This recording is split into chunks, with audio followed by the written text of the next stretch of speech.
Hey everybody, welcome back to my channel. As you can see from the title of this video, it's not going to be an easy subject to talk about. So I'm just going to jump right in and we'll just see how this goes. So the first week of November 2016, I found out that I was pregnant with my third baby. The moment that I laid eyes on that pregnancy test, I knew something wasn't right. It just didn't feel real. And I know with my other pregnancies, I was like in shock and like, oh my goodness, I'm pregnant. This can't be happening. This is crazy. But this was like, no, I'm dreaming because I don't feel pregnant. And I know it's really early on, but usually like I have this butterfly feeling like, oh my goodness, you know, another life. But this one I was just like, something's not right. Something's not sitting right. And it's just weird. I can't really describe it. It's never happened to me before. Obviously, this is the first time. So, yeah, it was definitely weird. About 7 weeks, I think that was like early December, 7 weeks. And I remember telling my friends, can you please pray for me because this is the time that people start to miscarry, is around 7 weeks. I never ask anyone for that with either of my pregnancies. But something was telling me, God, this is just not right. It's not right. So lo and behold, about a few days later, I started to bleed. It was like at 7 weeks and 5 days, I started to bleed. And oh my goodness, I was like, it's happening, dude. Like, this is what my body has been trying to tell me, like, this is not right. So I call my doctor and he gets me in that same day. Thankfully, God, yes. So he examines me, and as he's examining me, he finds out that I do not have a septated uterus. He's like, there's no septum in there. You just have two completely different uteruses. And I was like, no way. Like, I've had, two OBGYNs tell me like, oh yeah, I see the septum. He's like, no. And he like pointed it out to me and showed me my two different uteruses. And I was like, holy cow. This is crazy. This is my fourth OBGYN that I've ever had, and now we're just now figuring this out. Like, this is just, it's nuts. So that's how I figured out I did not have a septum. I actually have just two completely different uteruses. And usually people with two different uteruses have two cervixes, so he looked for that. I did not have two cervixes. I only had one cervix, so that was good. But yeah, and it scared me. I was like, is this bad? And he's like, you've had two great pregnancies with this. I don't think that this is bad. I think that, it's, you're fine. Finally, he puts on the heartbeat and it's at 158. And I'm like, dude, this is crazy. And he looks at my placenta and everything looks good. He was like, this is just probably just what we call pregnancy bleeding. It's pretty common. It's more common than you think. It's just your hormones. It could just be, your hormones are so high that it's causing you to bleed. I don't know. So he sends me home and I have a picture of my baby. It's actually in my office. That's the only picture that I have of my baby. I went to the hospital around, I want to say like 8.5 weeks. And they did a blood test on me because I was still bleeding and I was starting to bleed chunks now. I was like, this is not normal. Like, what? This cannot be pregnancy bleeding. Like, this is not normal. So they do a blood test on me. They told me to come back in a few days and we'll do another one to see if my my blood count or my HCG levels have risen. So I go back a few days and I do it again, and then I had a nurse appointment the very next day.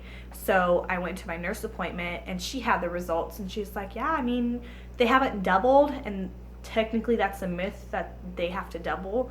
So she's like, so you're fine, they've risen and that's all that matters. And I was like, okay. I had another ultrasound done and showed another perfect ultrasound. My baby was fine. The heartbeat was great. I was just still bleeding so heavily, and they're like, it's just pregnancy bleeding. Again, passing it as pregnancy bleeding.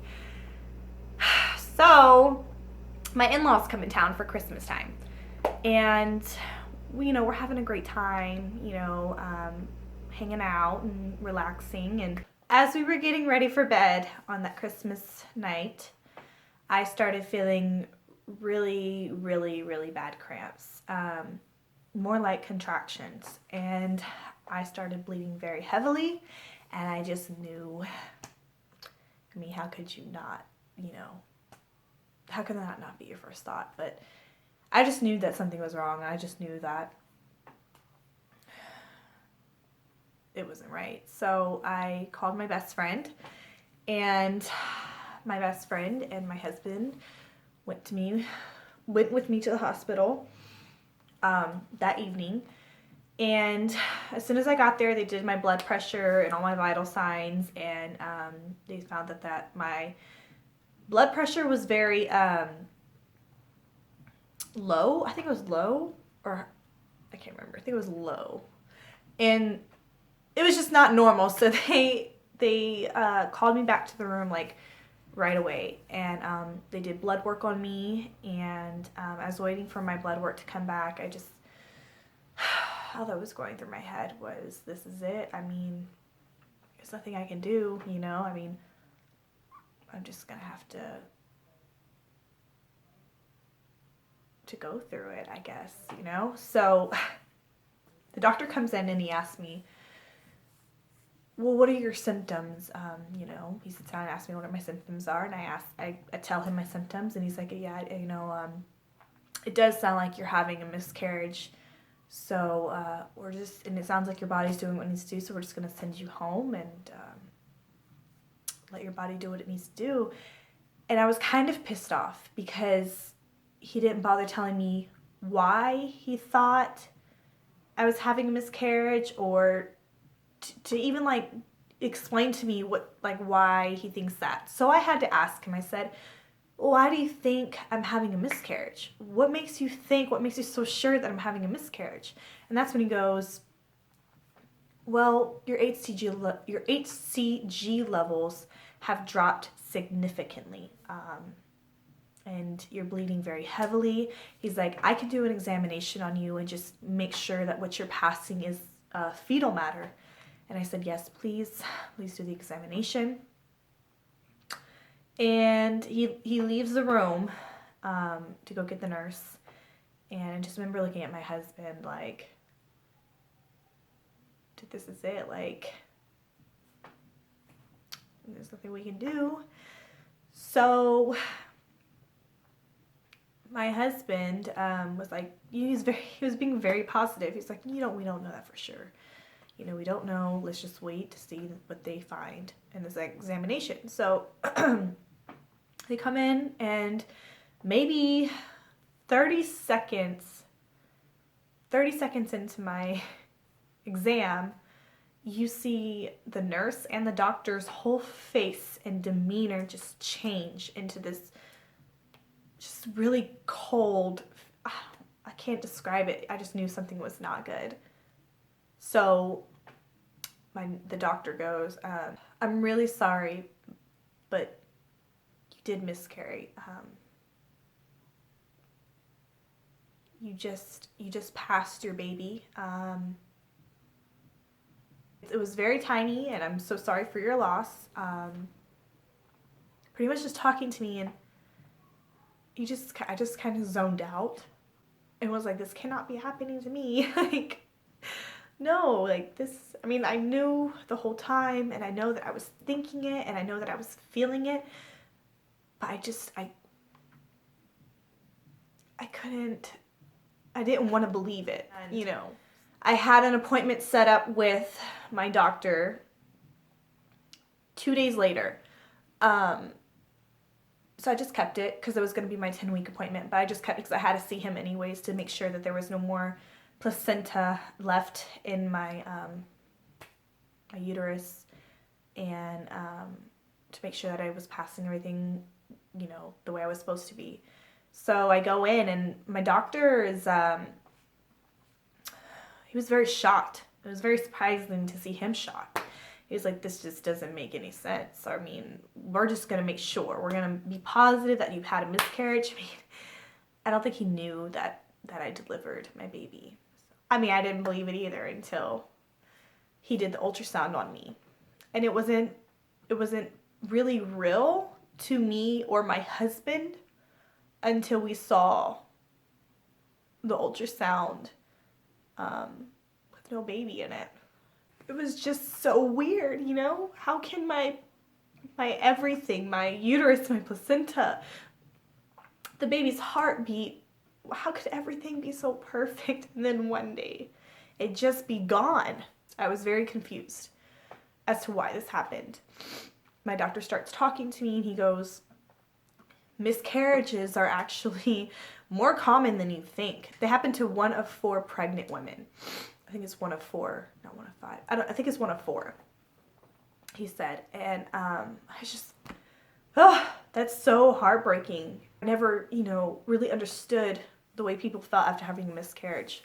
I didn't know that it could happen to me because it didn't happen to anybody that I was close to, I mean, and if it did, they never talked about it, so I was never aware of it, and I never really took it seriously in my pregnancies, but it was just very shocking to me that it happened to me, and I don't know, but yeah, so everyone was telling me just, you can wait to tell people, but to me, it wasn't like that. To me, I just wanted to tell everybody all at once, and just nobody talk to me, nobody have sympathy for me. I don't want to, just please, just let me tell you. The people that knew, I wanted to tell. And I literally texted them all at the same time, and all I said was, I miscarried, and that was it. And they came back with messages. I appreciate them so much for all the kind words they had to say and for all the support that they had for me. But it was just something that I wanted to get off of my chest and not talk about and just kind of deal with, to myself. My doctor just told me that it was just better that my body did what I had to do rather than carrying a baby to full term and having an unhealthy baby. And I completely agree with that, but it still just doesn't take away my feeling of loss. It doesn't take away my feeling of hurt and emptiness.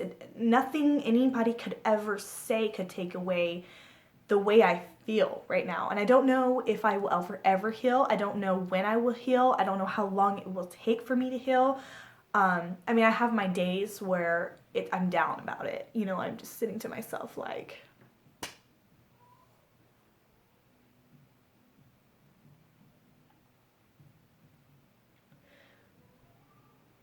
I could have a belly right now. I could be feeling my baby kicking. I could have found out the gender. I could have had a gender reveal party right now. There's so many times that I sit down and think today, right now, I could be enjoying my pregnancy. It happened and there's nothing I can do. Like I said, it happens to a lot of us, and my heart goes out to everyone who has been through this. I am so sorry for your loss, and don't ever let anyone think that just because you miscarried at 8 weeks or 9 weeks or 7 weeks or whatever the case was, that your feeling of loss is something that can be brushed off. it's so hard. I can't imagine going through it again, and I don't want to imagine, and I don't wish this on my worst enemy. It's the worst feeling of loss that I've felt so far, because it was my baby. No matter what, no matter how many years pass, my kids will always have a little brother or sister. And Jalen knows, my oldest knows, that his sister brother is in heaven now. We pray for my baby every night. This was definitely one of the hardest things that I've ever had to talk about. And I thank you guys so much for listening. Please give this video a like and a comment. And if you haven't already, press the subscribe button down below, and I'll see you guys next time.